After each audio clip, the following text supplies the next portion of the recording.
Good now, revolutionaries. Whether you're listening morning, noon, or night, this is the Rise Up Morning Somewhere show because it's time to wake up and smell the crypto, my friends. In some cases, it comes in a coffee mug like this, but it always comes here on TikTok Tuesdays, Thursdays at 7 a.m. Central Standard Time, 1 p.m. UTC. My name is Evan. I am your host, joined by my good friend, colleague, and co-host, Mr.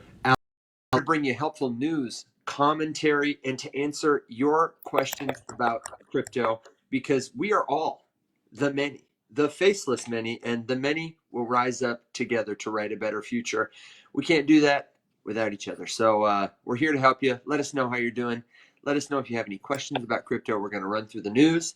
And then today is the day Alex and I are going to go head to head sharing our picks for Project of the Year 2023. I'm very excited about it. Alex, brother, how you doing? Good man. I'm excited for that, for sure. Yeah, you And ready to get beaten in a contest of audience choice? uh-huh. Sure. sure, buddy. Listen, if you're here with us, thank you so much for sharing your morning or your evening or your afternoon. Wherever you are, it's a good now. We would love it if you would. Do us a favor real quick. Tap the screen, let folks know that we're here. Tap the button down below. Use that share function and send it to somebody you think will find it helpful, or just send it to one of us because that lets the algorithm know that we're here. We're ready to get the news started. And then let us know where you're tuning in from, especially if you're a first-time listener. If you are a first-time listener, you got to leave us a comment, say hi. Let us know if you're a crypto investor. Let us know if you're a tech-interested person. What do you think about all this stuff that's going to form the foundation of the future of the internet? We'd love to hear from you. Alex, do you want to go ahead and preview some of the news headlines we've got this morning, and then we can jump right into it? Yep. So we're going news light today because there really isn't much.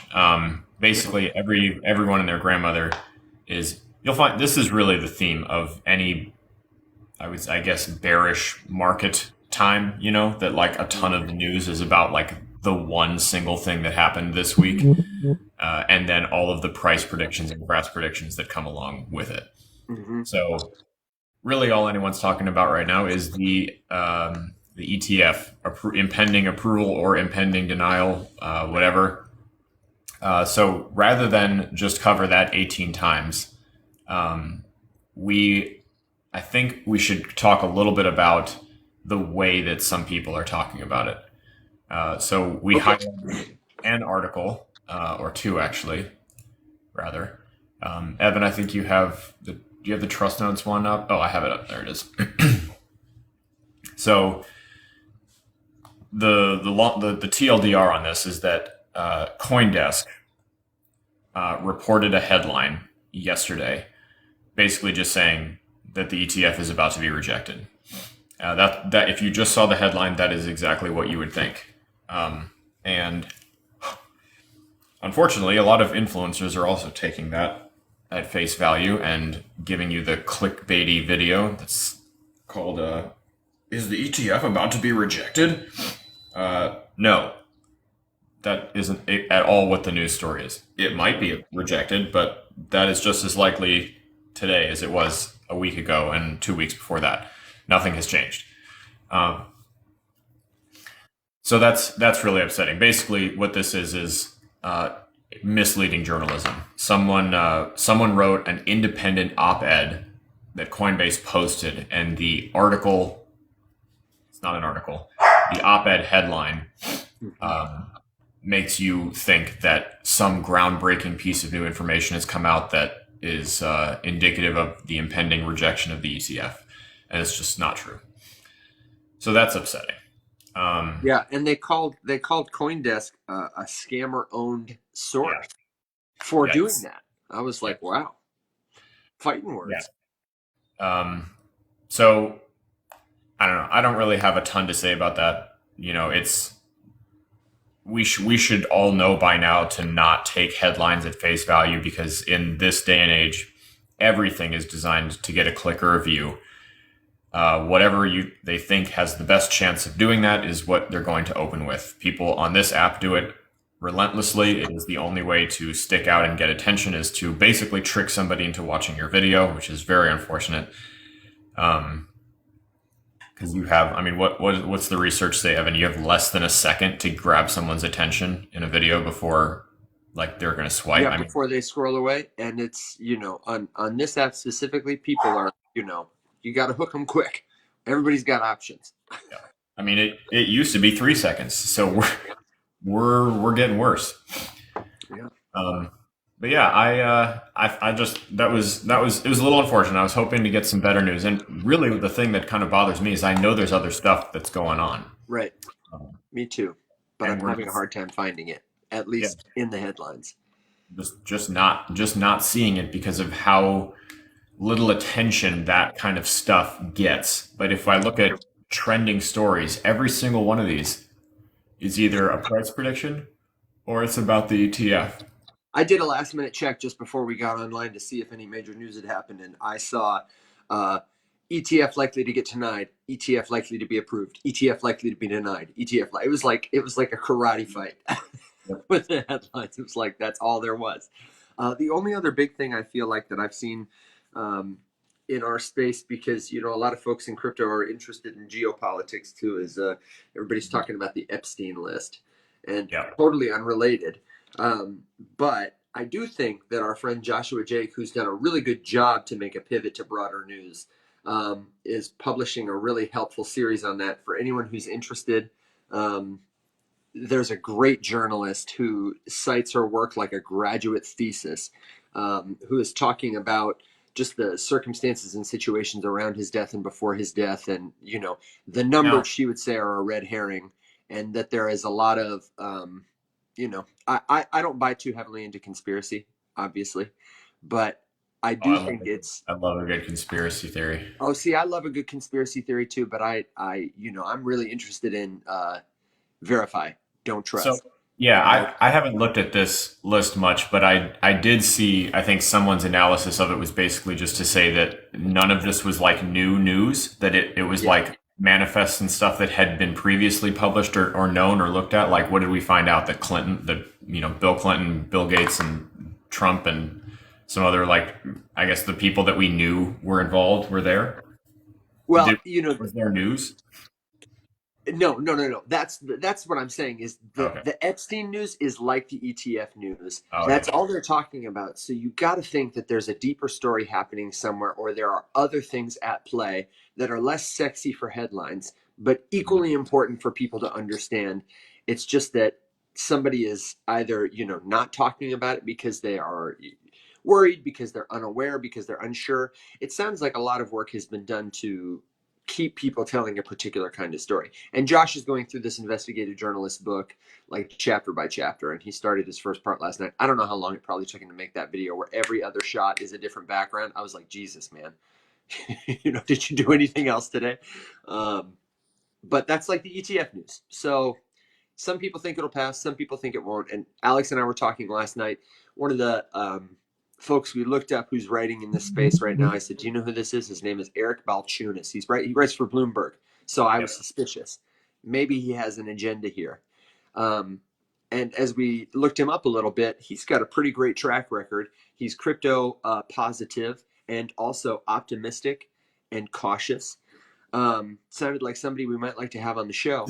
But he made the really great point that it is not in the interest of the SEC or anybody to deny an ETF last minute, because everybody has worked so hard on this. The SEC has worked so hard on this. They're not going to drag it out. Um, Yep. we'll hear sometime soon. January 10th is the deadline. But his thought was we will probably see an approval if there's going to be one before that, or a rejection.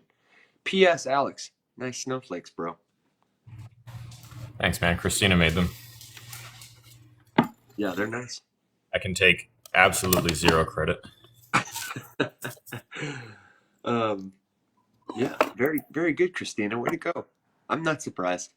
Christina strikes me as somebody who would be adept with a pair of scissors. She's the dude, that's the side effect of working in a school setting. Yeah. Oh man, Christina would appreciate this. When I was like learning to cut at the ripe old age of 4 and 5 and 6, I being a lefty, I just had a terrible time with scissors.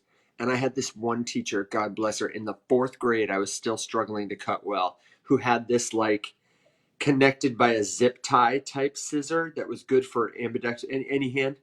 And it was the first time I ever felt confident with a pair of scissors. That teacher changed my life, man. Are you left-handed? Yeah. Okay. You didn't know that? Hmm. I think you've noticed it before, but we just don't, you forget it. No, I think the thing that I do know is that an overwhelming majority of my friends and people in my life are left-handed right now. Really? Yeah. Jordan's left-handed. Nice. Yep. I like that.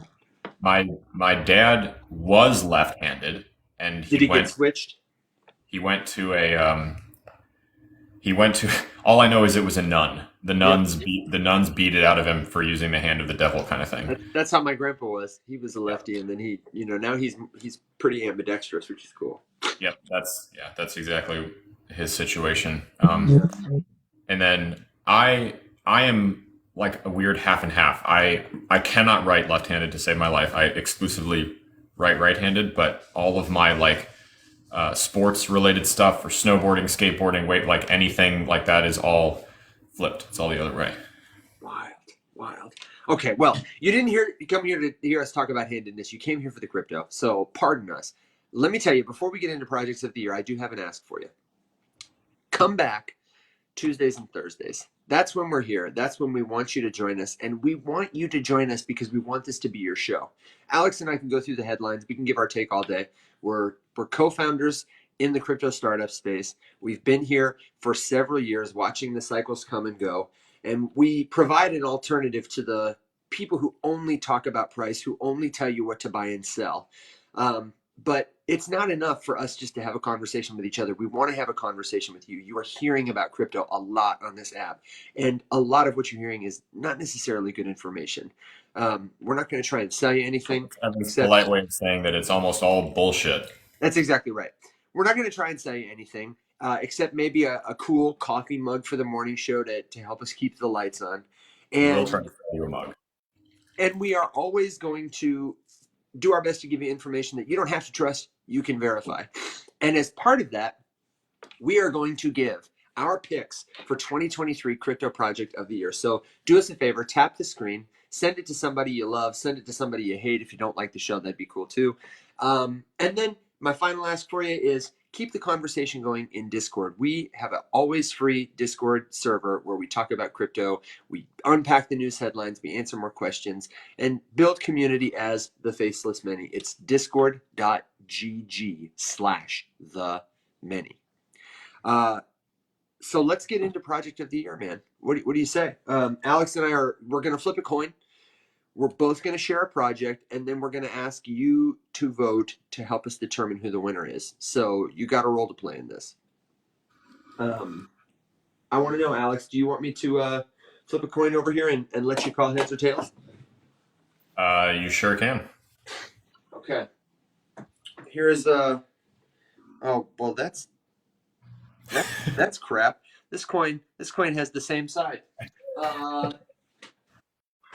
Well, let me get a good old-fashioned quarter. Say we can have good old Carl roll for us in the server too. No. I'm doing this. I want to do this the real way. The old-fashioned way. The old-fashioned way. Here we go. Got a good old Lincoln right here. Not even a quarter. I've got a tiny little penny to flip. What do you want? Heads or tails, Alex? Tails. All right, here we go. Can I? Oh. Mm. That's a heads. That's a heads for you right there. So I won the coin toss. I am going to go first. I am going to set a timer for myself. I'm going to set a timer at 7 minutes is what I'm going to do. Maybe 6. Because I'm going to give you just the overview of this project. I'm going to tell you what it is, tell you where you can find it. And then I'm going to kick it over to Alex to ask me some questions about it. And we'll wrap it up with a nice bow before we switch over to his project, okay? So, my pick for Crypto Project of the Year 2023 is This is called Cabin.City. I've talked about it before. Started as Cabin DAO. This is a project that aims to redefine digital nomadship, urban living, but make it natural again. Um, they're targeting creators and integrating blockchain technology into their infrastructure. Started by a gentleman named Jonathan Hillis, who retired from Silicon Valley. He was sick of life in the city. It focuses on building a network city, which is a globally distributed collection of self governing neighborhoods designed for people who value nature and remote work. It's based on Balaji Srinivasan's idea of the network state, that in the future, networks and states will not be bound by a single geographic area, but will be bound by common interests and may live on non-contiguous lands. You know, you may not live in a physical neighborhood together. You may share a neighborhood online all over the world and come together in physical spaces like this. That's what Cabin is doing. And they are using blockchain to verify their memberships. They have a system where residents hold NFTs called citizenship passports, and this entitles them to come stay at any of Cabin's neighborhoods for a week at a time. They do creator residencies for people in their various guilds to come and stay. Those are marked by NFTs. They have an ERC20 fungible token called Cabin that is a social governance token that people can earn and exchange for goods and services within the confines of the neighborhood that they can use to vote. And they do a lot of voting governance by like game. Hey, we've got a cool directory here. If you are a citizen of Cabin, go update the directory with your information and earn our token, kind of thing. So while it's less seamless than you and I have talked about wanting something like Shoup to be, or other solutions where the token is totally in the background, you do have to be a little bit of a blockchain nerd to get up to speed with this. But what I really like is that it is blending the concepts of digital and physical, not just with crypto tokens, but also with these neighborhoods. Each neighborhood in Cabin is distinct in a different geographical area. It's independently owned, and it is owned independently by different people in the community. The rules can vary based on the caretaker of each neighborhood, and it's pretty simple to start a neighborhood yourself. To become a neighborhood, you have to get at least 1,000 Cabin votes from citizens. And there's this quote from Hillis I wanted to share. He says, the concept of Cabin not only addresses issues like loneliness, which we find in city-centric suburban areas and single-family homes, but we also want to create a more affordable and accessible living environment compared to traditional neighborhoods. The project is a solution to the stifling of human creativity in modern urban settings, offering space where like-minded individuals can live and work together in nature. Prospective citizens of Cabin need to acquire a subscription membership, which they get by being vouched for. They come to the forum, anybody anywhere can join one of their different guilds, people who are working to build the physical spaces, people who are talking about and promoting it, so on and so forth. They have 4 different guilds, but a member needs to vouch for you in order for you to be eligible to buy a citizenship pass. They've also done some really, really cool other experiments with tokens and NFTs. They sold a steer, shares of a steer using non-fungible tokens, and whoever bought the token could transfer it or go pick up the meat when it was ready. They could have hypothetically banded together to vote to spare the life of the cow if they had the majority membership stake, or done something else with it. Spoiler alert. Yeah, right. Exactly. And just a couple last notes before I wrap it up and give you your questions. Because I know you might ask about this. I mentioned the governance games because in a DAO, decentralized autonomous organization, or any organization using blockchain to iterate governance, it can be a really messy, inefficient process. It's often boring, bogged down by complex mechanisms. People don't actively participate. But by contrast, Cabin's governance games, they're fun, they're interactive, they have a high, rate of member engagement, and they effectively make decisions for the entire community. Um, so I think that's really one of the reasons I like them as my project of the year. Um, the other reason I really like them as my project of the year is because they are a great model for how consumer crypto products can solve real world problems. I'm always talking about a return to living with the world, not off the world. I talk a lot about how are we going to solve capitalism. A lot of people are always saying, oh, let's just go start a commune and live in the woods. Here is an organization of people that is actually doing it. They have a neighborhood in Austin. They have one in Portland. They have one in Thailand. They're starting one in Denver. They have multiple neighborhoods all over the world, and you can start one. Really cool.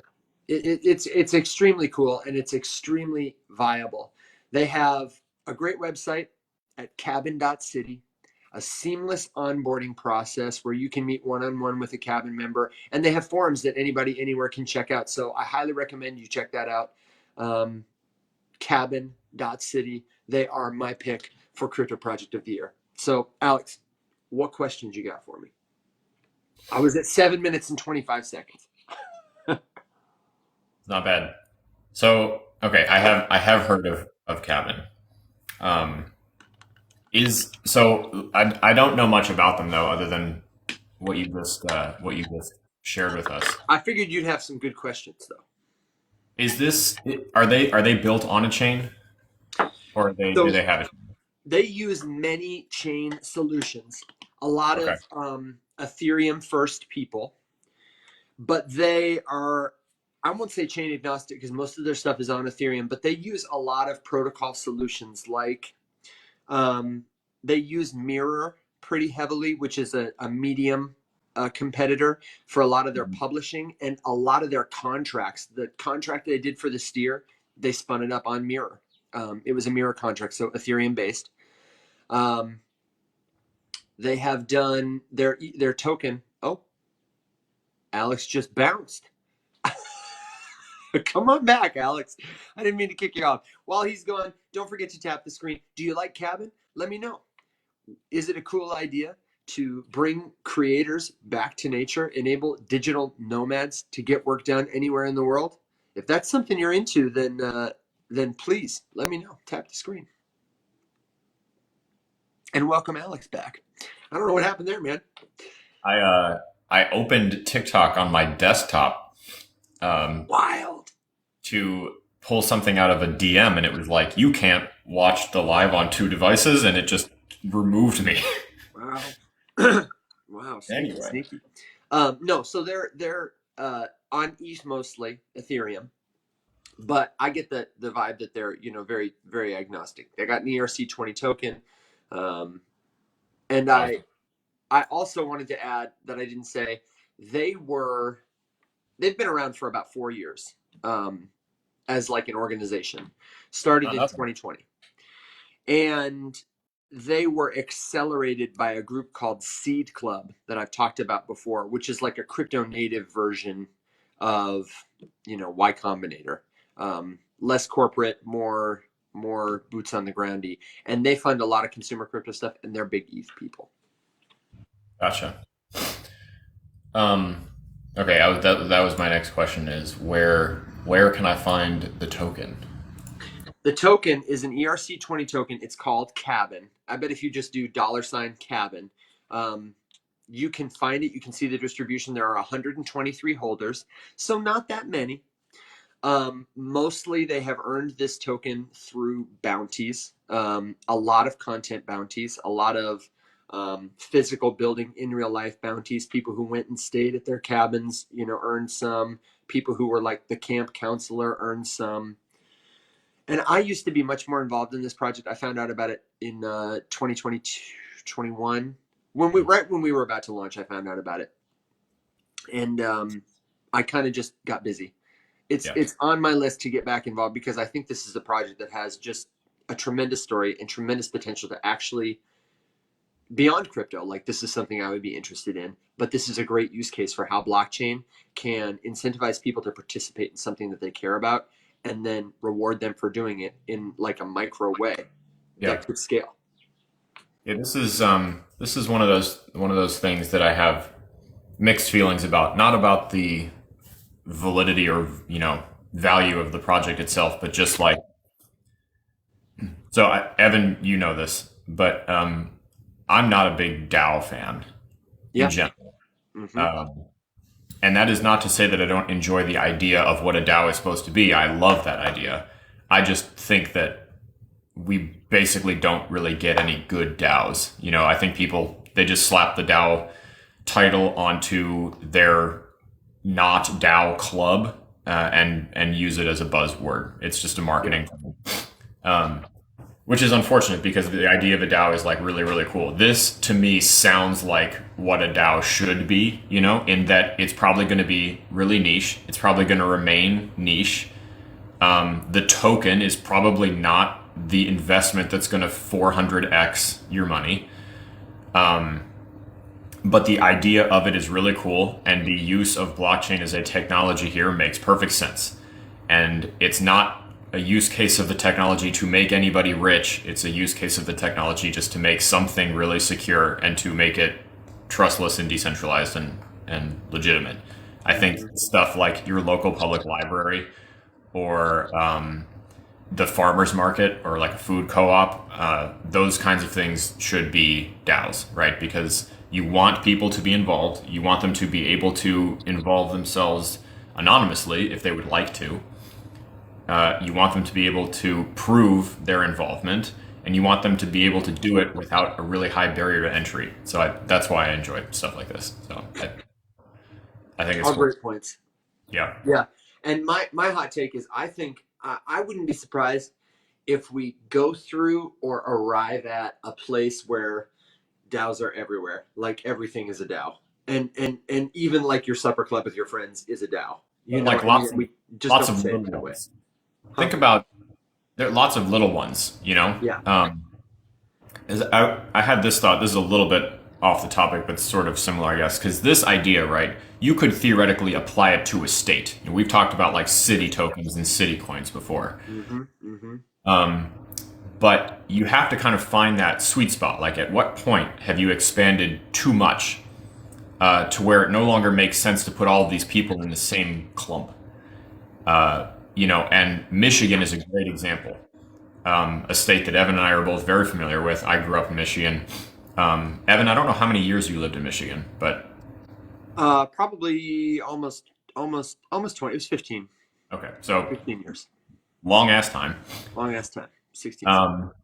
And one of the issues that like I think highlights the differences between like upper and lower Michigan a lot is there was a piece of I don't actually know what kind of piece of legislation it was, but there was something up for vote on like a statewide election, and it was open to be voted on by both people in the UP, of which there are like 300,000, and the Lower Peninsula, which I don't know what the population of the Lower Peninsula is, but it's a hell of a lot more than 300,000.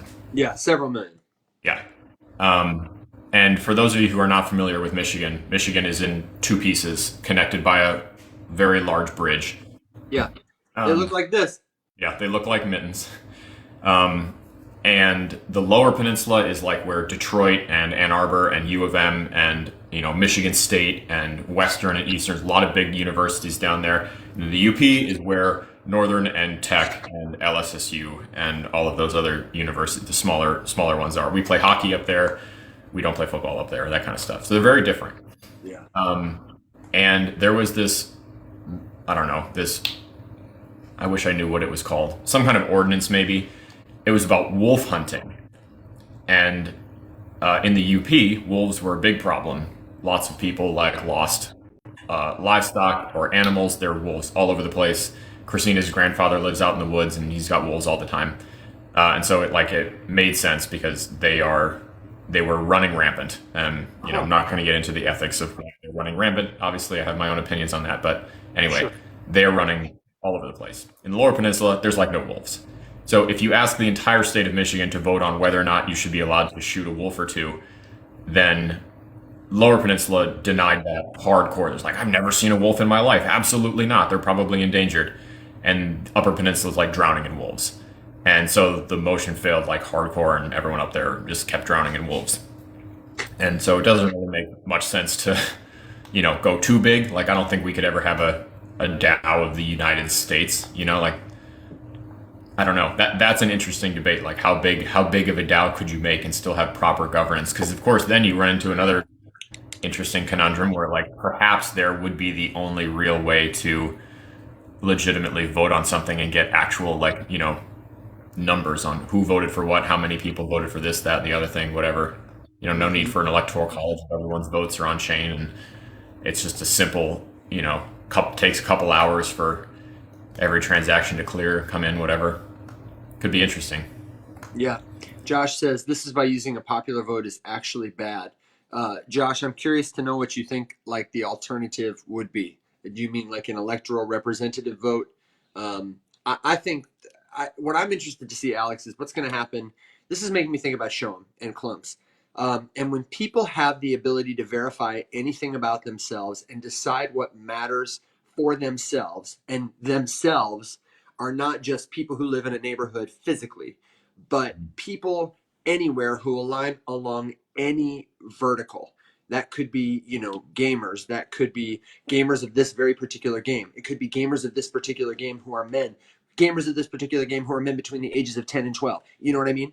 And the power that these people accumulate, the way the United States has accumulated power, is not necessarily going to be who's got the most gold under the ground or who builds Yeah. a nuclear weapon first. It certainly will be determined by money, as long as we use that tool. But also, it could be about status, achievement. I'm interested to see how you're going to be members of multiple states at any given time. Some of them will be more powerful than others, and sometimes their interests will collide. And I'm curious just to see how that is going to work out. What is that going to look like? Yeah. People who live in LA and New York City should be speaking for people. I'm I think sure he you means meant should not. shouldn't. Yeah. Yeah. So, Josh, I think that makes a lot of sense for like, obviously, I mean, that's kind of how it sort of works. We have local municipalities. There's local elections all the way down to the city level, the state level, and then obviously the federal level. I think the problem there just comes in that we are all in this country, and so either the structure of that is radically changed and altered, or at some point you have to have some sort of body that is deciding things for the entire country, because otherwise chaos would ensue. Yeah, I definitely think, I don't know, Josh, if you've been in the conversation this whole time as we're talking about DAOs and we're talking about the future of governance and what do nation states look like when they're not necessarily physical locations. But I think that's going to be a huge conversation in the future. And I do believe that it will lead to local decisions having a lot more power Yeah. ultimately. Whether that's local, like in your immediate physical area, or local, just meaning what's important to you personally. People on the front lines of an issue will be able to collect together, coordinate, and organize, and have more say about what happens with that issue. Alex, have you read Snow Crash? I forget. Mm-mm. So we've talked about it sometimes. In our space is like an example of what the metaverse might look like at scale. Um, in this not too distant future portrayed in the book, people are organized in states, nation states, not by geographical boundaries necessarily, but by like neighborhood. They call them enclaves. And so within like the city of Memphis, instead of thinking of it as like Memphis with all these different neighborhoods where people just happen to live, it's like a much more aggressive concept of redlining. Like within the area of Memphis on the map, you might have enclaves of like, Italian people who are highly conservative and they all live together. And then I don't know, people who make over $100,000 a year and like to drive BMWs. They are all together in these enclaves. But in that future, I think, like I said, you'll be a member of many enclaves, Yeah, and I the could see it being really tribal. I don't, Josh. I don't disagree with you at all. My point was, and I don't think we do this particularly well. I'm not. This is Don't take this as some sort of like tacit endorsement of the way that the U.S. government is set up. We all know how I feel about that. Um, my point is, I agree that we all think differently. We all require different things when we get specific, but there are broad generalities that we all require and that require, united governance, which would Yeah. be like the fact that Clean air. no matter what state we all live in, we all need access to healthy food, clean air and water, reliable means of transportation, education, and medical care, defense, and emergency services. Like all of these things are things that we all require, regardless of where you are, and that is what the overarching governance model. I think a DAO would be a really interesting way to kind of test out or like prove this kind of concept. Where, like you said, Josh, you're totally right. At the local levels, it doesn't make any sense for someone in LA or New York City to be deciding like city structure related mandates for a town in Montana, right? Like, what does someone who lives in a large city know about rural living, and vice versa? Like, why would that city in Montana get to decide something about the New York City subway? I'm just making shit up, but you know what I mean? It doesn't make any sense. And in a DAO, you could actually impose various rules about like who gets to vote on what and how vote weighting. Like some of these would be insanely radical ideas to propose like nationwide, right? Like the idea of earning the right to have a more weighted vote. So like maybe if you've never voted on something in your life and you can't pass a basic quiz about the issues that you're voting on, your vote barely counts. It registers as like interest, but like a lot of it would be needed to add up to a vote. And then someone who like can pass a written exam about the whole thing and votes all the time in all kinds of issues, their vote would carry more weight.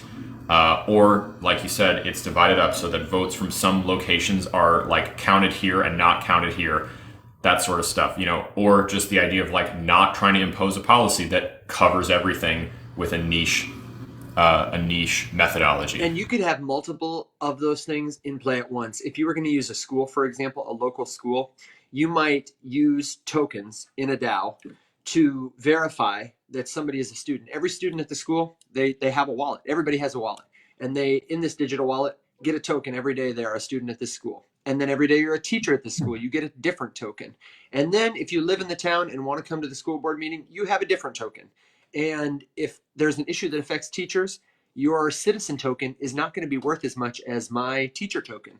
And if I've been a 10-year teacher, maybe my token will be worth more, or I'll have more tokens than a 2-year teacher. Tokens that cannot be bought. All But kinds of Jesse, that's not quite what I meant by this. I'm worried that when you say the phrase "some animals are better than others," you are implying like a general betterness. When what I'm saying is that different people are better at different things than other people. Yeah, this is not about their value.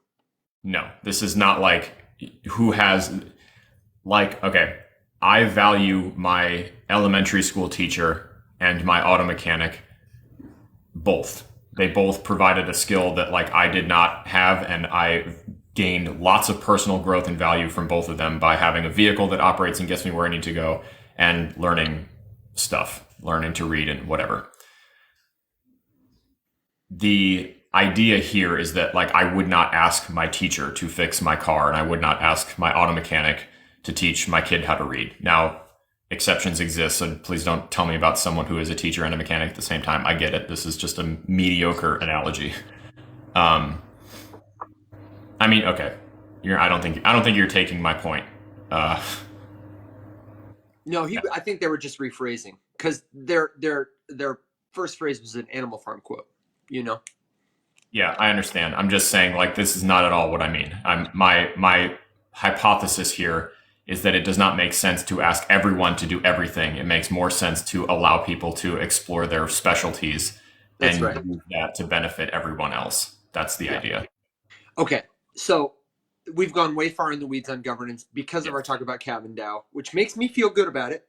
It sparks a good conversation. It's I my think it pick for is. project of the year, but now my time is done. We've given it enough airtime. You've stalled long enough, but you won't get away from this. Are you ready? Yeah, I'm ready. I want to hear Alex is going to share his All project right. of the year. We'll respond with a couple of questions, and then we're going to ask you to vote. Which should be the crypto project of 2023 for the Rise Up Morning Show? Who's going to win? Go for it, man. All right. So I've got myself a good write up. I don't know if we're going to need all of it here, but I, just for the record, Evan, I don't remember if you mentioned this or not, but Evan and I did not reveal our picks to each other Oh, until, I forgot to say that. Yeah. So we're hearing about yeah. this for the first time. Good morning, Angel. Hey, Angel. Yeah. So we decided, we talked about it last night when we were planning the show, and we decided to withhold our picks from each other. Evan, did you pick a runner up? I have a couple. Do you want me to reveal it now? No. We'll do it later. I just wanted to say I was stuck between two, and so after speaking to Evan, I eliminated one, and I've picked one. Oh, I'm very excited. I chose Avalanche. wow, you were right. It is mainstream. Yes, that's what one of the questions I asked Evan was like, how niche is yours? Because I could go super niche, or I could go mainstream with, kind of one that I think more people are familiar with. Yeah. I ended up choosing Avalanche for a number of reasons, but one really specific reason that I think, in my mind, really cemented them as project of the year for me for 2023. Now, obviously, Avalanche has been around for longer than the year. Just like the cabin, they're not new. Fun fact, Avalanche is the first project I ever made a video about. And none of this is to suggest that I think Avalanche is a bad or a good investment. I'm exclusively talking about things that they're doing or things that are being worked on the chain that I find really interesting. So the number one reason that my mind went to Avalanche first was because for a very long time, Avalanche was exclusively another layer one. They had a couple little things about them that were sort of unique, but nothing more than like a bumper sticker. Emin Sur, who is the founder of Avalanche, is like a really old school crypto guy, was involved in the building of the original consensus mechanism. He's a big Bitcoin guy, or was very interesting individual, polarizing figure, kind of controversial, not to the like Brad Garlinghouse level, but still controversial figure in crypto. Not Charles Hoskinson level controversial. He's not like in the public eye the way Charles is or anything like that. But if you look him up, you'll find some controversy for sure. But there was nothing super unique or stand out about Avalanche, and I really liked them. It worked well. It had better potential for scalability, all that sort of stuff. The things that like influencers will tell you to sound buzzy and whatever. But I didn't really know where the chain was going. And actually, Mac made a video not that long ago about not really understanding where Avalanche was going as a project. That something's got to pull it out.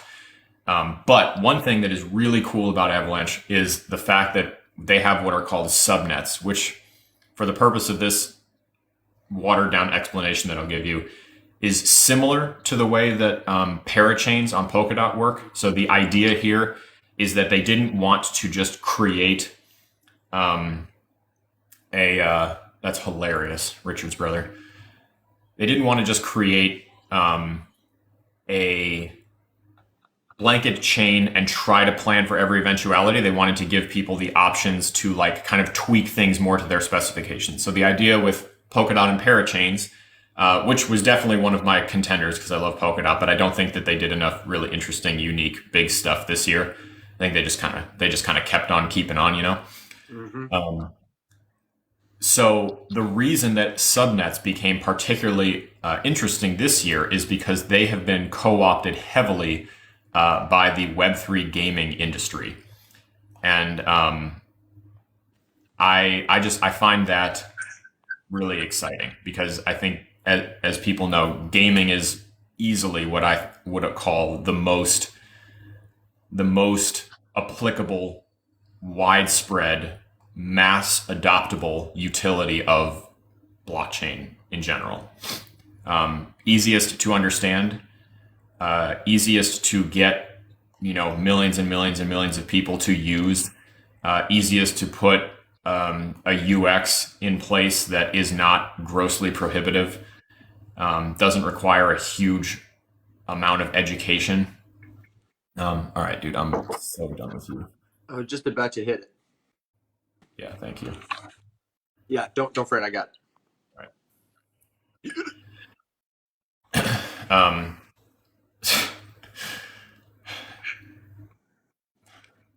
That was.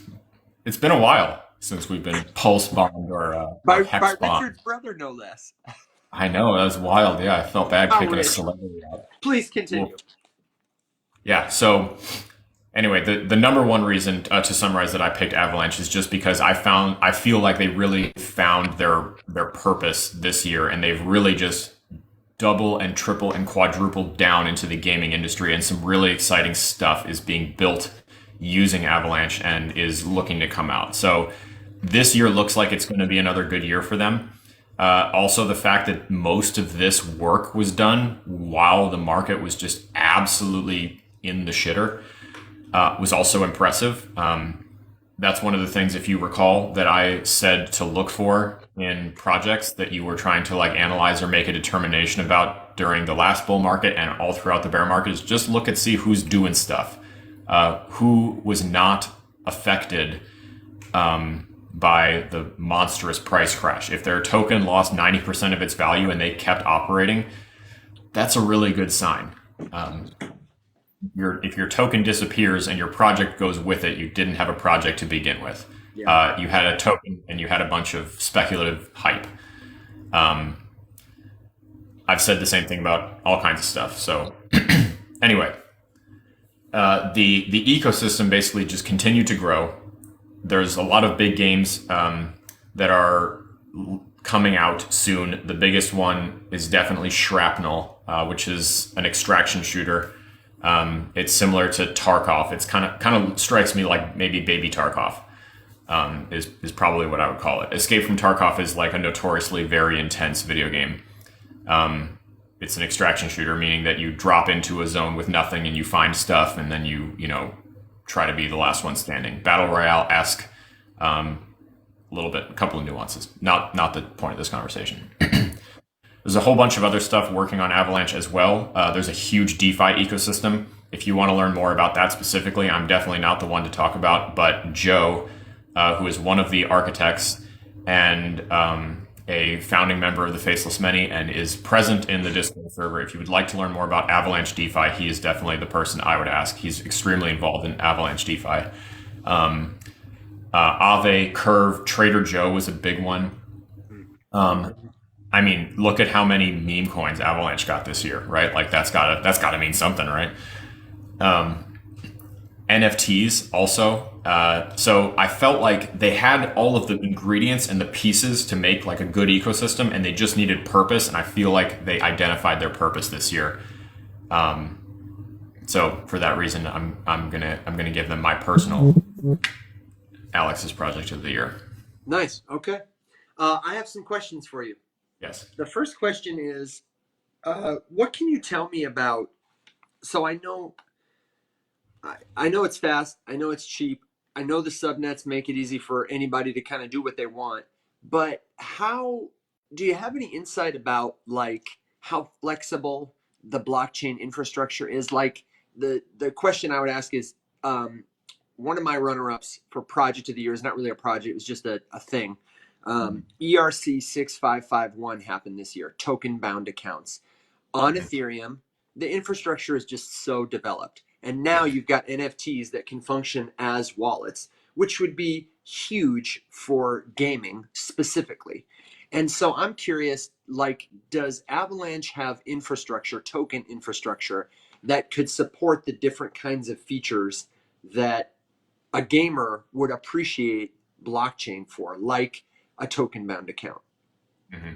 Or do you know much about, is that kind of stuff coming? I know almost nothing about, Yeah. the on-chain architecture. What can you do with a token?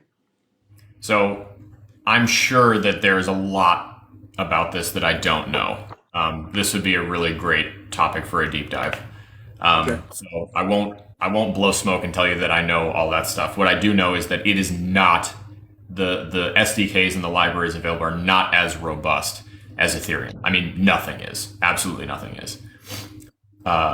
I do know that there is a lot of EVM compatibility, so that you can cross use a number of tools with minimal tweaking. There are a lot. That's another one of my bullet points for why I liked them this year. Their website got a massive overhaul, and they updated.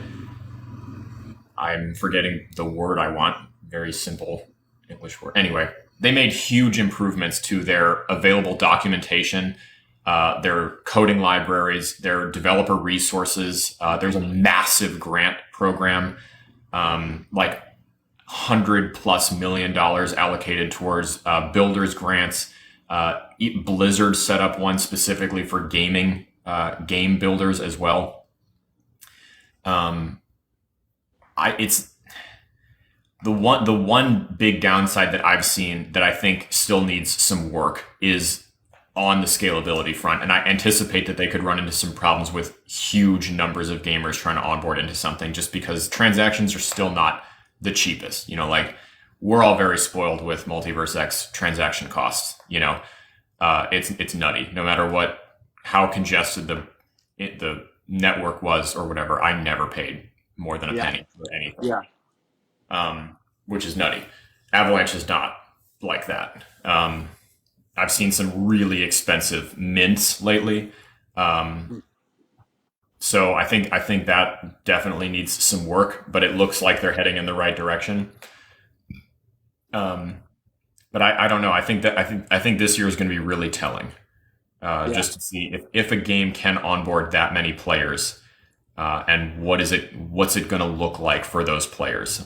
One of the things that I think they have going for them is that a lot of the games that they are attracting are not looking to be totally on-chain games. They're looking to be games that build off-chain and offer on-chain tools and options for gamers to use to prove ownership of something. But it's not like you're going to have to approve a transaction just to like fire a shot or something ridiculous.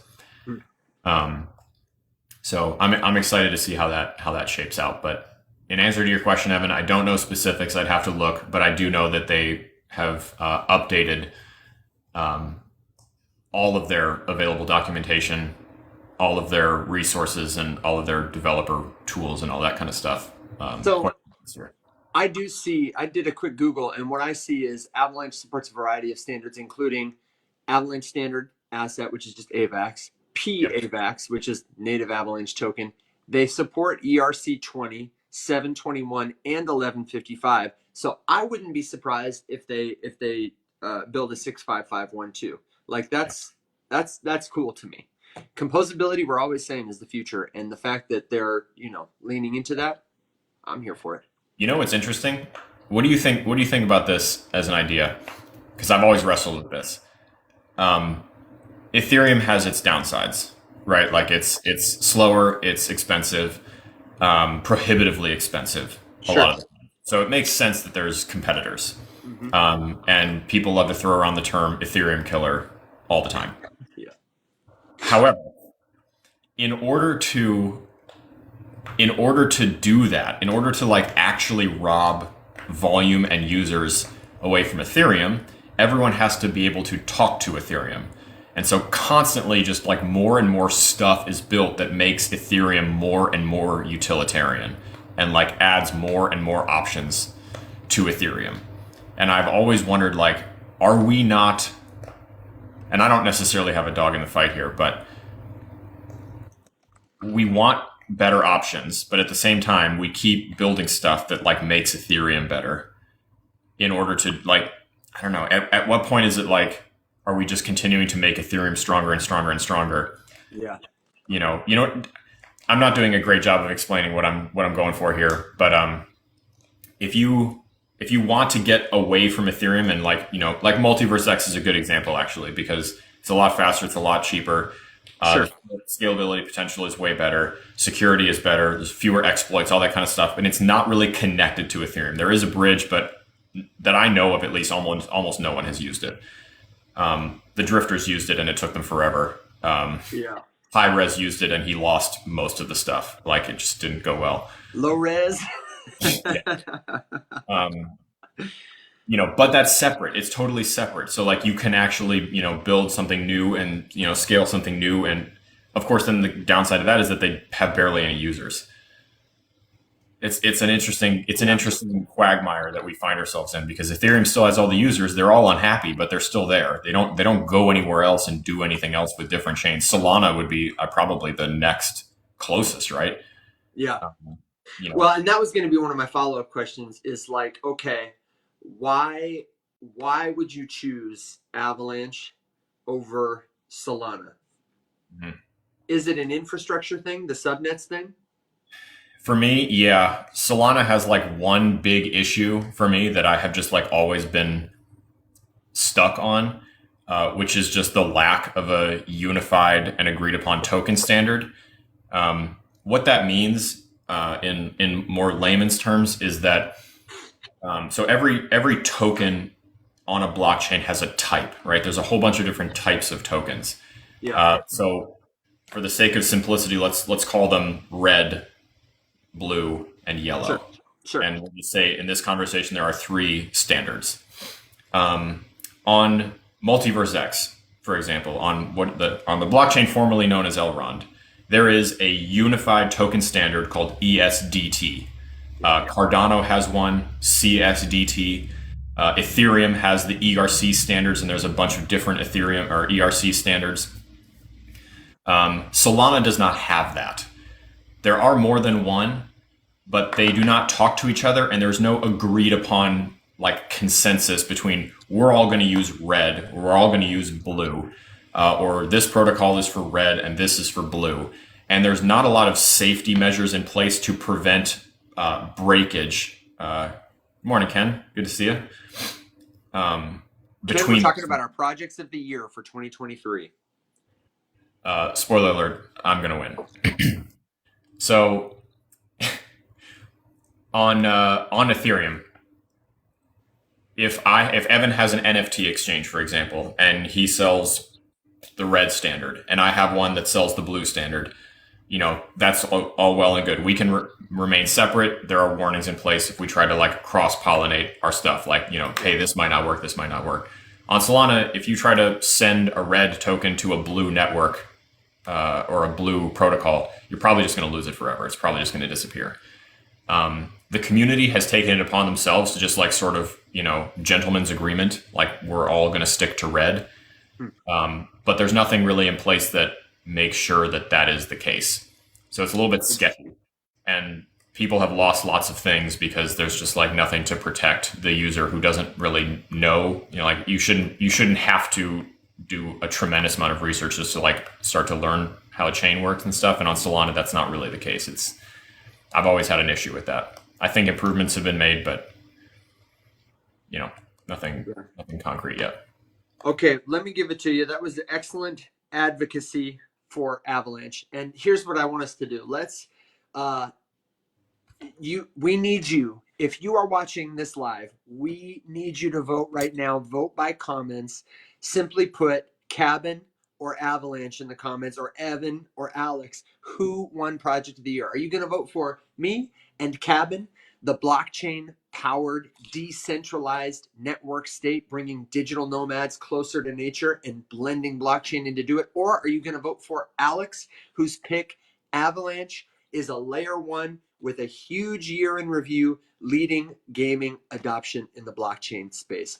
Avalanche or Cabin? Which one's Project of the Year? That's what we need to do. Oh, Thomas asked, what does Cabin do? Cabin is just what I said. It is bringing digital nomads back to nature. It is a real world use of blockchain to create nation states where people are not just in the United States or in Russia. No, they're online. And their citizenship pass, which is on blockchain, allows them to go live in any one of Cabin's neighborhoods around the world. They got them in Thailand. They got them in Austin, Texas. They vote for things on chain. They are actually using tokens to do ownership, collective, decentralized ownership, governance, and voting. AVAX is definitely a broader scope. Cabin is definitely more niche. Cabin is definitely more like specific application, consumer focused. And AVAX is more going to enable a wide variety of consumer stuff. So Alex and I, and that's what I thought we could do, is we could share our honorable mentions as people are tallying up the votes in the comments. And and then we can answer some questions. So, Alex, you went big picture for your project of the year. I went niche. Did you have some honorable mentions, and where did they fit? I'd love to hear, and then I'll share mine. So my runner up was Ronin. Ronin. Yeah. So Ronin is another gaming related network, and the reason that I picked them, and then the reason that I did not lean into them as my first, pick, is just that I don't think they've done quite enough to make it project of the year. But I've been really impressed by the fact that, one, they suffered in, was it March of 2022? They suffered the single biggest DeFi exploit in the history of Web3. To this day, it was almost $700 million. Oh, these guys, yeah. Yeah, so this is the chain where Axie Infinity lives, which is arguably one of the most popular Web3 games. I would call it the most popular. Yeah. I've just been, we were in the audience when the CEO of Axie Infinity was like about to take the stage, and he got the news like 2 hours before his speech that they just lost $700 million. And to that man's credit, he came out on stage and he gave a presentation and he took questions and then he left. And that was, I would have not done this. I would have left. I wish we had made a meme of that. I wish you had taken the picture of George Bush on 9/11 when he's reading to that class. And CEO of Axie Infinity gets news, keeps reading, gives a speech. Thomas, it is just money, but it's a lot of it, and it was not his. It was his users, and it was a dumb exploit.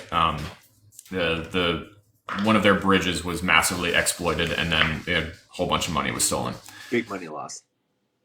However, the reason that they were my runner-up is because not only did they suffer that, but they kept going, and they improved, and they continued to build. It did not end them, and there are not many projects, I think, that could stomach a loss of nearly $1 billion and keep going, and then get back to a point where you could look at them and say, this project is thriving.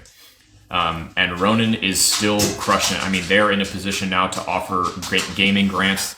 They're doing a tremendous amount of building. There's a lot of games that are being worked on or being built around that. I mean, they're doing a lot of stuff. They're doing the thing. I don't think their chain is not as specialized. It's built for gaming, so it's not like Avalanche where, yes, it's being used for gaming because of subnets, and yes, it's also being used for DeFi because subnets, and yada yada yada. So I didn't land on them as my number one, but I am incredibly impressed with the fact that they are still kicking and they're kind of crushing it. Yeah, there's another gaming blockchain. I think it's called Red Stake. That's getting some traction. I'm looking it up on Redstone. It's Redstone XYZ on Twitter. They've posted one thing, but I have seen a couple people talk about them. Cost-effective L2 for on-chain games, worlds, and other ambitious applications. And honestly, I still was expecting Arbitrum. I don't know what the hell happened to Wax.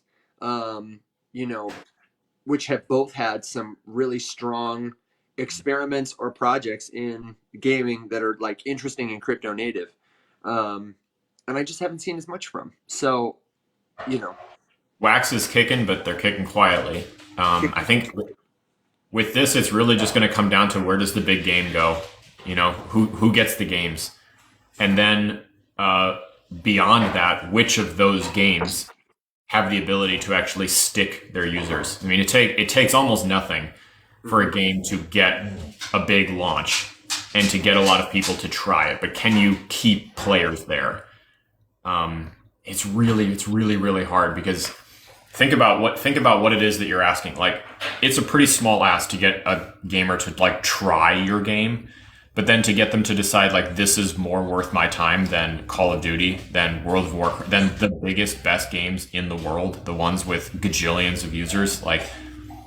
That is a massive ask. You're not just competing with other games too. You're competing with everything that demands attention. I mean, so Yeah.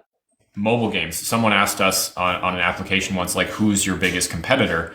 And I was like, dude, TikTok.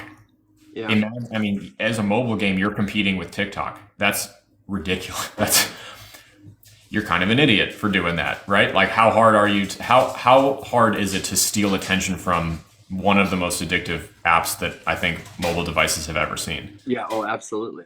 But also, less competition at the top. It's true. I mean, there are some fantastic mobile games, but there's just so many things you can do on a phone versus on a console.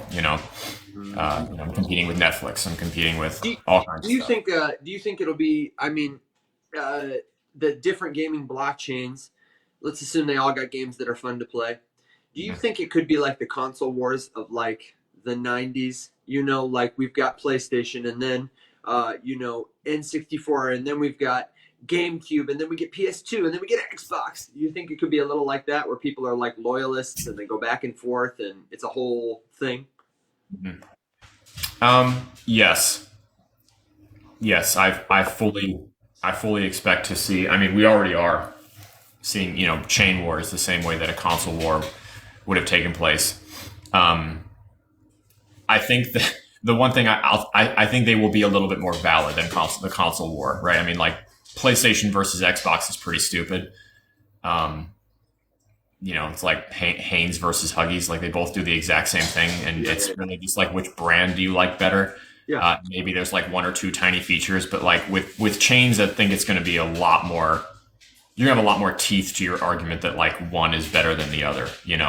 yeah, Uh, Apple versus Android has like a little bit more of a bite to it yeah. Sure. than the console war. So that's like kind of the middle point. But absolutely, yeah, it's a short answer, definitely. Okay, so my honorable mention projects, I picked three, and I tried to go bigger, Okay. for the most part. Honorable mentions for me. My first one was MetaMask Snaps. Hmm. MetaMask just released, and I just found out about it because I live under Yep. a rock. Um, We were these just are talking about that last week or on Tuesday. That's right. They're user created. They've reached out, opened up their developer community, decentralized it a little bit. Anybody can create extensions for the MetaMask wallet that the team can review and people can try. It's in beta right now, but I think it's going to make the wallet way more functional. And it's going to speed up the rate of adoption, hopefully. I think it's Yep. really smart of MetaMask to do because there are a lot of other wallets. And MetaMask, while it's like the top dog, that means everybody is, watching the throne. Let So me this, let me ask you this, yeah, Evan. So we hear a lot. UX is really that's the thing. hmm Specifically with wallets, because it's the most used piece of crypto related infrastructure. If your wallet sucks, your users are going to have a bad time, and yeah, you're kneecapping your potential before you even get off the ground. yeah. What is your and I know I don't want to derail you too hard, No, but no, just no. because we're talking about Snap, Yeah, um, what's your opinion of MetaMask as a wallet? Because I hear from a lot of people that they hate the MetaMask UX. I use it constantly, and I've never had a problem with it. I've actually, to the contrary, I've constantly been like impressed. I think that it's a really good wallet, and I mean the browser extension and my mobile app and whatever, like they're all relatively seamless. yeah, The people who say this are usually Multiverse X people, so they hold up Xportal. But like, I personally have a way harder time using Xportal than I do using Myar was better than Xportal. Fight me, I will die yeah. on that hill. I agree. Um, Whereas like just basic stuff, like trying to scan the Xportal QR code, it works about 5% of the time, and I'm not exaggerating. It almost never works for me. It usually takes me about 20 or 30 scans before the thing just recognizes and lets me use my own wallet. Like I will skip it and use the web wallet every single time because I hate the app so much. Purely because it just doesn't fucking work. Yeah. So, what do you think? What do you think about MetaMask? And I know you've used a lot of other wallets, because like I've used Phantom, I've used MetaMask, I've used Xportal. Those are the three Sure. big ones that I've used. I've Sure. messed around with some other ones. I've never been super impressed or blown out of the You've probably water. got an AVAX wallet or two. Yeah. Yep. No, so here's my thing. I use MetaMask the most. Mhm. And the reason is because it is the one I am familiar with. The very first software wallet I got was not MetaMask, it was Trust. Then I got a Rainbow wallet, then I got a MetaMask. And, you know, I had a bunch of different wallets. Some were chain specific. I tend to use MetaMask the most because it is the easiest for me to add new networks to read. I am Yeah. used to it. I do not think it is the most intuitive, Okay. and my mind was changed about that when I started using. I took another look at Rainbow. I think among the mainstream wallets, I think Rainbow is probably the best blend of like Web3 native. It looks and functions how we would expect it to look. And also, I'm showing this to somebody who knows nothing about crypto and need them to get it right now. I think Rainbow is better. I think they have great keyboard shortcuts, for example. Um, they have really good support. Auto discovery there is really simple. And I just think they have more they're like more user friendly, less prompts, less like scary language. Something I really hate about MetaMask is I get it, but there's like a lot of alarmist stuff. Be sure, do not, Yeah. warning. Like all that kind of stuff, and it's usually followed by something highly technical. Um, that's That's my a that's my honest thought. that's an interesting point. Um, because I get that, but I would immediately ask, what's the alternative? Um, I would say the alternative. Because you'd want to Um, impress the severity of a poorly researched decision on someone. If it's truly, and I know how we feel But about think about decentralization this. Think MetaMask. about it's a crowded theater, like fire in a theater. If you were in a true emergency situation, it is usually not helpful to remain calm. That's the advice. You can communicate more clearly with more people um, if you remain calm. And I would point to the person who alerted me to this is our friend Beck. Um, But like the warning itself, though, is what I mean. Like I oh, I agree with that as a thing, but like if there's a in Marquette, right? There's a big sign on the Presque Isle Pier, a mhm, warning of walking on it during storms because people sure. die there.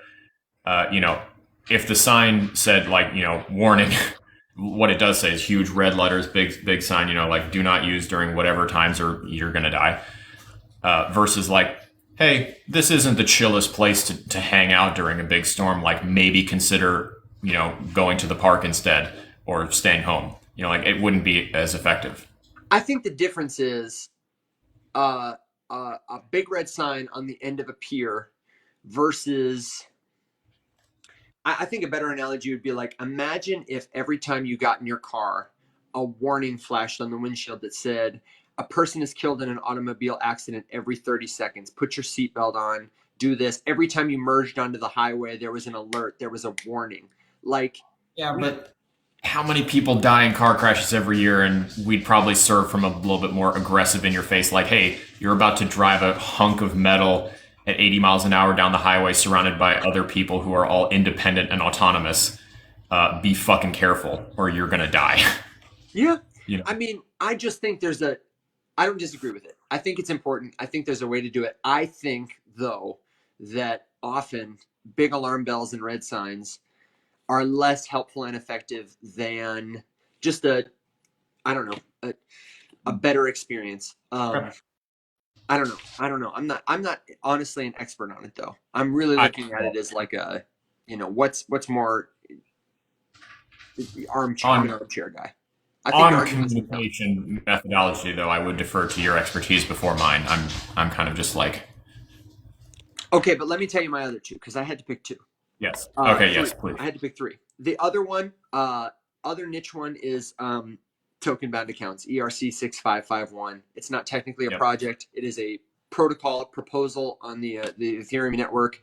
Super banger, awesome token standard. Makes it possible for your NFT to function like a wallet and hold tokens or hold non fungible tokens. Huge step infrastructurally. I expect every chain is going to have it. I expect every consumer product is going to use it in some way. And then the last one, and this is a little taboo because I know we're boycotting Starbucks right now, but the Starbucks Odyssey. We are. Yeah, I know. I was surprised about that too. I just don't really, as a guy who is in the Odyssey program, I don't really get Starbucks often, but apparently we're boycotting Starbucks, and apparently it's working. So, Someone fill me in because I'm out of the loop. yeah, What comment did they below if do? you know better than me, but the TLDR is for the last like 3 months, I guess, we've been boycotting Starbucks to the end that the Starbucks CEO has asked, can we please stop now? Like publicly acknowledged this. It's the Israel Palestine thing. People were asking Mm. Starbucks as a corporation to take a stand on the issue or at least say something. You know, we don't condone genocide, whatever. They did not, and openly said something that people perceived as unhelpful. You know, like we're just a coffee company. We don't take sides in geopolitical conflict, whatever. People interpreted it to mean we need to boycott Starbucks now. They're a corporation. Let's hit them in the wallet. And the CEO not only said, like, guys, you know, stop this. But I think the direct quote was, you'll be buying our coffee again in 3 months. And nothing makes people boycott harder than when you doubt them. So Yep. we're boycotting Starbucks, I guess. But the Odyssey program is a phenomenal execution of how tokens and non-fungible tokens can have real world value to consumers and businesses that isn't just extractive. But I picked them. They're an honorable mention because I just think Cabin does it better. Cabin has had 3+ years of a head start. They do more on chain. They're on chain native just because they don't have as big of a consumer audience. I didn't rank that against them, but you know, got to give a shout to the Odyssey people, the people that Sure. you know. Thomas, I understand what you're going for, but I think the issue with beginner versus advanced settings would probably be that the beginners are the ones that need to not get screwed over the more hoops to jump through, right? Like Yeah. me at my point, you know, like I don't want to continue to jump through them, although it's probably good that they still have safeguards in place because, you know, accidents can happen to people who've been using it for years too. Yeah. And this comment is this is about Starbucks, but stubbornly avoid things. How many people, if given a choice between beginner and advanced, would be like self-select advanced? You know, I'm smart. You know. Yeah, no, it's tough. It's a tough one. That's a very tough. I mean, we're knocking on the door of the biggest problem with building software products. You know, there's a reason that UX is an entire specialty amongst developers. I've talked to one of them. One of the people who helped us a little bit with some TFM stuff was specifically a UX developer. There's the dog. It's happening, Evan. There he goes. Oh, he is. It's happening. No, I was going to tell you the other day, he walked out with the dog on the leash and took him to the bush in my neighbor's yard specifically to pee. I was like, you can't do that, dude. It ruins the facade of like, you're not supposed to do that. Okay, so Alex, I have good news and bad news. The good news is people have voted. The bad news is I'm pretty sure we got one vote apiece. So this is your chance. If you're watching the show and you want to help me beat Alex in a competition that means absolutely nothing except awards me a little glory, then just type Cabin in the chat and do me a favor. That'll start my year off right. Maybe we do a pitch in the Discord and invite people to do a quick vote so it can have a little more validity to it.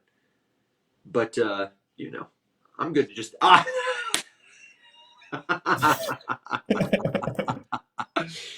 not Alex with the vote. Wow. I'm honored. I'm about to type it in and vote for myself too. I'm going to be completely honest. I do think that Cabin is more interesting than Avalanche. I knew that picking a big like mainstream thing that like, yes, there might be some more familiarity, but at the same time, like it's not as interesting, you know, like it's cool and they're doing good work, but it like I picked it for specific reasons, not necessarily because it's like hyper interesting or like a really good use of block. Just like I think that it has the most potential for like legitimate mass adoption through gamers. Yeah. And and they've made a Well, and tremendous it's not just going to touch one community. It's yeah. going to touch many communities of people who use it to do all kinds of different things. Whereas Cabin will touch many people, but they're almost all certainly going to be doing this. Although I do think it will be the example when we get together and write the Popovich and Mann a brief history of blockchain for like colleges or whatever we're going to do. I would put Cabin in there as an example for sure. And no, I was going to say, dude, why wouldn't gamers on Avalanche use Cabin and create their little mecca? Yeah, absolutely. Why wouldn't there be a content house? Why wouldn't there be a micro conference where 4 awesome gamers get together to stream in a hot tub in Texas? So we just had a comment user and a whole bunch of numbers had to walk multiple members of their family through MetaMask. The warnings freaked them out. That is really helpful, actually, because I would have speculated that it would not have been, that it would have impressed upon them the seriousness of like what it is that you're doing and how big of a deal like self-custody of your money is, but maybe not to the point of scaring away. So that is really that's really useful. I mean, a large collection of anecdotes is how evidence is formed. So I appreciate your comment there for sure. And I was going to say a second ago, I think the person who really alerted me to this is our friend Beck, who creates here and is the co-founder of Clutch Wallet. She has actual good hard research. I'm not in touch with it enough to recite it for you, but about women specifically and many other groups of people. But the language, the experience is very like alarmist. She has some hard numbers about people's responses to it and what better alternatives would be. And I don't know, maybe I can just ping her and say, hey, what are some of your numbers? Can we share them on the show? Because that might be helpful and add some real information to the question. I mean, hell, if she wants to come on, it would be cool to hear her. I met her once at a conference, and she was about to go on and give a presentation about Clutch. That unfortunately we had a different talk to go to, or otherwise I would have wanted to go see it. But that would be cool. I got to talk with her and for when we were doing the Rising Up podcast format. Yeah, I had a great conversation with her, and we never aired that episode. It's an unaired episode, and I feel terrible about it because Beck, I think of all the people I've met in the crypto space, she's like on my short list of favorites because she has this like combo of like kind of a bit dry and a bit calculating and clinical, but then she'll say something that's a little unhinged and really funny, and she's sharp. She gets it and is doing good. She's smart as shit. Yeah, she's smart as hell, and I just I appreciate what she does so much, and I think it's awesome to be building. Like, I don't know, I would hate to be the guy building a wallet. It's not my job. It would be unsexy to me, but it's hugely important. And just because we have MetaMask and we have Trust or all these other apps, like, it's still wide open. Anybody could swoop in there with a better product and help us reach the next billion users. Yeah.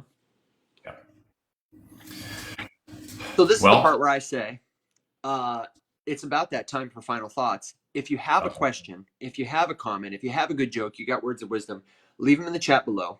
If not, if you're well met, you can leave that too.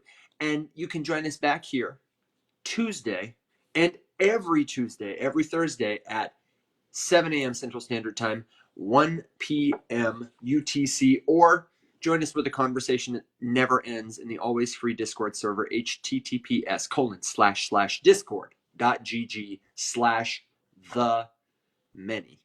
That's where we're going to be. And I hope you'll join us next Tuesday. Alex, are we going to do a show Tuesday? Do you want to do a show Tuesday? Why wouldn't we? Well, because it's your birthday, man. I don't know. Maybe you wanted to take the day off or something. That is on Tuesday, isn't it? It's your birthday. Yeah, I remember. I mean, yeah, dude. Let's do it. Why not? That's my final thought is to ask you, what do you want for your birthday on the show this year? Do you got any preference for what we do? No, man. I'm until right now, I did not even realize that it was on Tuesday. Um, That's how old you are. yeah, yeah, yeah. I think I'm gonna agree with Thomas. Bring me a cake, Evan. Okay, no problem. I Bring me a will cake and give roast me a you. live play-by-play of you enjoying the cake. Yeah, exactly. That's what I'll do. I will make you a delicious vegan cake and just mukbang it right in front of you. Perfect. Kimberly says, huh? Happy birthday, Alex. Oh no, it's Tuesday. His birthday is Tuesday. Happy early So next week. she says happy early next week birthday. No, We'll you know what remember. I want? You know what Oh, I what do you want want? for my birthday? Yeah. I want Kim to appear on the show very briefly. Wait, what birthday is it? It's It can be brief. Alex's birthday. It's the 9th. I mean, Tuesday. what? How old is he? How old are you gonna be? She says. 33. Just like me. He's Oh, he's, dang, he's lucky the same year as 34. me. Yeah. Oh. 35. 35. She says 35. I'll do it. That's been the most motivating. You gotta stay. You gotta make it 2 more years, man. Yeah, that's great. That's a great birthday present. What I will do is I will definitely think of something fun to do, and it probably will involve roasting you a little bit. That's fine. It would be funnier if Kim roasted me on It camera. would be funnier if Kim roasted. I don't disagree at all. I don't disagree at all. She's truly my better half. What's Kim worried about, that she would just steal the show, and then every show would be a bust after that because Kim wasn't there? I mean, because that's valid. That's a valid. I think honestly, yes, but she puts it in the guise of being shy. But I think she's really just, that's a front, and she's benevolent and knows that the second people get a taste of her, they're going to be tired of me. I tell her all the time, I'm like, oh, she'll say something hilarious or funny. She has great reactions. She's witty, and I'm always saying, baby, you should make a TikTok. You should make a TikTok because people would love your takes. And she always says no, because then they won't watch you anyway. She doesn't say that, but every now and then she'll say no. Then people won't watch you anymore. I say, yeah, you're right. I mean, I get it. She's a photographer, so she likes to be behind the camera. I get it, but just think about it, Kim, for my birthday. Yeah, okay. We'll see. I'm going to be 33 months. So Yeah. don't let the fact that I didn't know it was my birthday until Evan brought it up sway you. He's sharp, people. Tori says I'm the same way. I think Amber's birthday, Mac's wife Amber, is I'm pretty sure the 7th. So we got a couple of January is a big birthday month. My mom's birthday is in January. Yeah, today is my sister's birthday and my aunt's birthday. Yeah, my sister's husband's birthday is in January. I don't know. Look at Tori. She's so sweet. She says, we do have room in our heart to watch both of you. Yeah. This is the call to action for Kimberly. She should make a TikTok. She's got a TikTok. She doesn't post on it, but she should. And I'll see if I can get her to come for your birthday. Do your best. Okay, my friends. I hope you have a wonderful weekend. Cross your fingers for an ETF or not. And whatever happens, we'll be back Tuesday, 7 a.m. Central Standard Time, 1 p.m. UTC to tell you about it. We'll catch you in the Discord. Let us know what questions you got. And until next time, my friends, rise up. Bye.